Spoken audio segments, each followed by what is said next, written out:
అయోధ్య రామ మందిరం ప్రారంభోత్సవానికి సిద్ధమవుతోంది. అయోధ్య రామ మందిరం పనులు చివరి దశకు చేరుకున్నాయి. ఈ నెల 22న ప్రాణ ప్రతిష్ఠ కార్యక్రమం వైభవంగా జరగనుంది. మరోవైపు ఆలయాన్ని ముస్తాబు చేస్తున్నారు. స్తంభాలకు పుష్పాలను అలంకరించగా ఆలయం మొత్తం విద్యుత్ దీపకాంతులతో దగదగా మెరిసిపోయేలా లైటింగ్ ఏర్పాట్లు జరుగుతున్నాయి.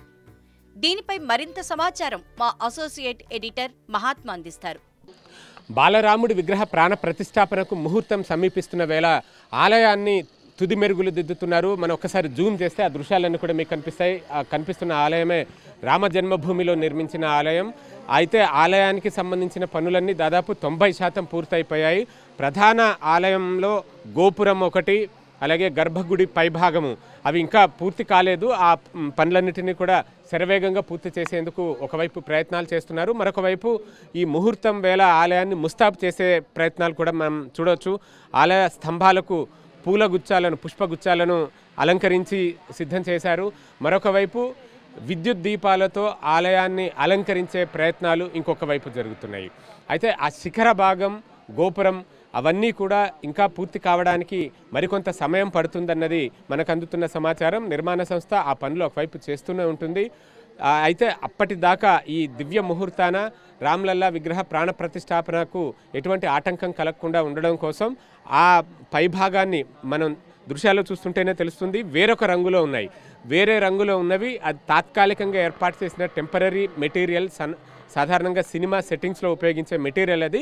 ఒకసారి ఈ ప్రాణ ప్రతిష్టాపన కార్యక్రమం పూర్తయిన తర్వాత మిగతా నిర్మాణ పనుల్ని యథావిధిగా మళ్ళీ నిర్మాణ సంస్థ కొనసాగిస్తుంది. అప్పటిదాకా ఆలయానికి ఆ ఆకృతి రావడం కోసం ఈ టెంపరరీ సెట్ లాంటి దాన్ని అక్కడ ఏర్పాటు చేసి నిర్మిస్తున్నట్లుగా మనకు సమాచారం అందుతోంది.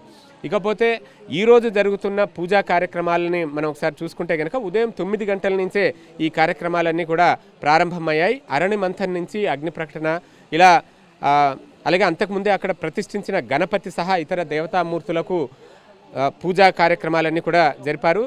ద్వారపాలకులకు వేద పఠనము, దేవ ప్రబోధన లాంటి కార్యక్రమాలని కూడా నిర్వహించారు. వరుణ్ మండలం, యోగిని మండల స్థానం, ప్రసాదాల మండల స్థానం, క్షేత్రపాల మండల స్థానం, గ్రహస్థానం, అసంఖ్యాకమైన రుద్రపీఠ స్థానం ఇటువంటి వాటితో పాటుగా ప్రధాన దేవతాస్థానం ద్వారా అగ్ని మంథనం ద్వారా వ్యక్తమైన అగ్నిస్థాపన అన్నది ఈరోజు జరగబోయే కీలకమైన ఘట్టాల్లో మనం ఒకటిగా చెప్పుకోవచ్చు. వీటన్నిటితో పాటు సాయంత్రం యథావిధిగా ఆరాధన, హారతితో ఇవాల్టి వైదిక కార్యక్రమాలని ముగిస్తారు. రేపు ఎల్లుండు కూడా మరికొన్ని కీలకమైన కార్యక్రమాలు ఉన్నాయి. వాటిని పూర్తి చేసి 22న మధ్యాహ్నం దివ్య ముహూర్తాన 12 గంటల 20 నిమిషాలు అన్నది ఆలయ వర్గాలు చెప్తున్న సమాచారం. ఆ అభిజిత్ లగ్నమందు ప్రాణ ప్రతిష్టాపన కార్యక్రమం జరుగుతుంది. అందుకోసం ఇతర ఏర్పాట్లన్నింటినీ కూడా అధికార యంత్రాంగం చేస్తోంది. అనేక మందిని, వివిధ రంగాల సెలబ్రిటీలను, రాజకీయ ప్రముఖులను ఈ మహత్తర ఘట్టానికి ఆహ్వానితులుగా ప్రభుత్వము, ఈ ఆలయ ట్రస్ట్ నుంచి ఆహ్వానాలు అందాయి.